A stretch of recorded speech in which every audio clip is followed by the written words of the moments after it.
For more than 5,000 years, the land of Egypt has stood at the center of human history. Ancient kings built pyramids along the banks of the Nile. Empires rose and fell across its deserts, and merchants from 3 continents crossed its land in search of trade. But by the 19th century, the once powerful civilization had entered a new and uncertain era. Egypt was no longer the center of the ancient world. Instead, it had become part of a vast empire ruled from far away. The Ottoman Empire controlled Egypt politically, while European powers increasingly dominated its economy. And soon, the most powerful empire of the modern age would arrive: the United Kingdom. Over the next 70 years, British officials, engineers, and soldiers would transform Egypt's economy, infrastructure, and political system. But this transformation came with a deep question that historians still debate today. Did Britain modernize Egypt, or did it reshape the country to serve the needs of a global empire? The story begins with a remarkable man. His name was Muhammad Ali Pasha. When he came to power in 1805, Egypt was still largely agricultural and technologically behind Europe. Muhammad Ali understood something many rulers of the time did not. If Egypt wanted to survive in a world dominated by European powers, it had to modernize. So he began an ambitious program of reform. He created a modern army, trained by European officers. He built state factories producing weapons, textiles, and machinery. He expanded irrigation systems to increase agricultural productivity. And he established modern schools, teaching medicine, engineering, and science. Young Egyptian students were even sent to Paris and Rome to study modern technology. Within a few decades, Egypt had become one of the most powerful states in the Middle East. But modernization required money, and to finance his projects, Egypt borrowed heavily from European banks.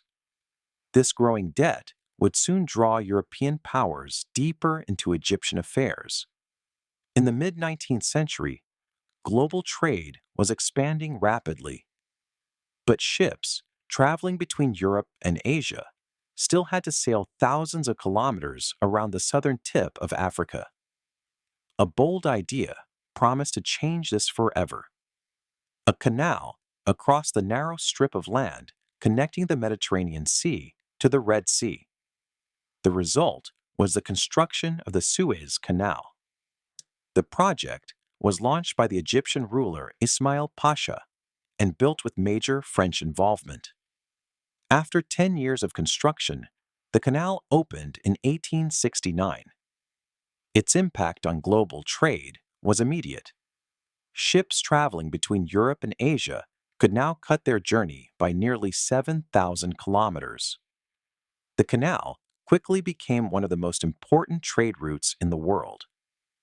But for Egypt, the canal also brought financial disaster. The enormous cost of modernization projects and canal construction pushed the country deep into debt. By 1875, Egypt was forced to sell its shares in the canal. Britain immediately purchased them. From that moment forward, controlling Egypt became a strategic priority for the British Empire. By the early 1880s, resentment against foreign influence was growing inside Egypt. Many Egyptians believed European powers had gained too much control over their government and finances. A nationalist officer named Ahmed Urabi led a revolt demanding political reform and Egyptian control over the military. His movement gained widespread support, but Britain saw the situation very differently. The Suez Canal had become the most important route connecting Britain to its colony in India. If Egypt became unstable, that route could be threatened. In 1882, Britain launched a military intervention. British naval forces bombarded the city of Alexandria, and their army quickly defeated Arabi's forces.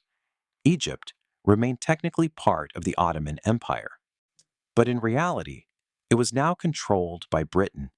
With Egypt under its influence, Britain began reshaping the country's economy. The most powerful figure during this period was Evelyn Baring, 1st Earl of Cromer. His mission was to stabilize Egypt's finances and ensure the security of the Suez Canal.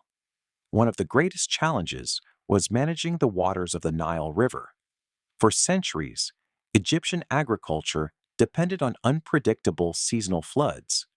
British engineers introduced new irrigation systems to regulate water flow. Their most ambitious project was the construction of the Aswan Low Dam, completed in 1902. The dam allowed farmers to store water and irrigate fields year-round.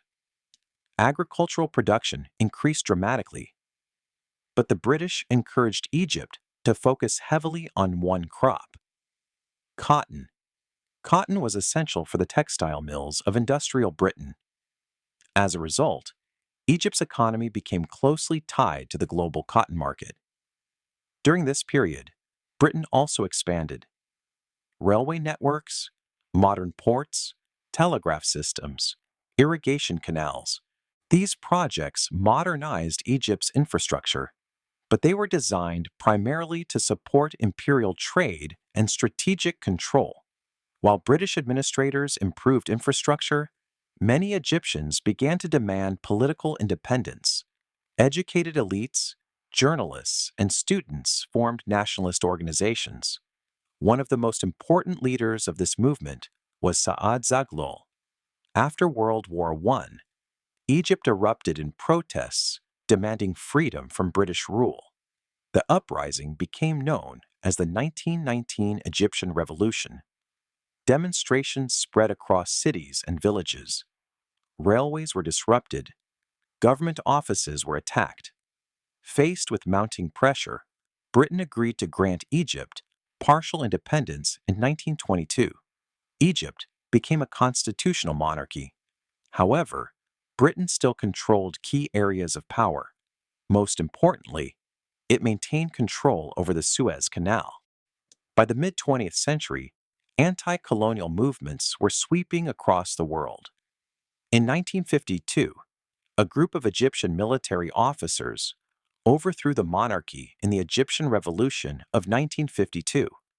One of the leaders of this revolution was Gamal Abdel Nasser. Nasser sought to end foreign influence in Egypt completely. In 1956, he nationalized the Suez Canal. Britain, France, and Israel responded with a military invasion.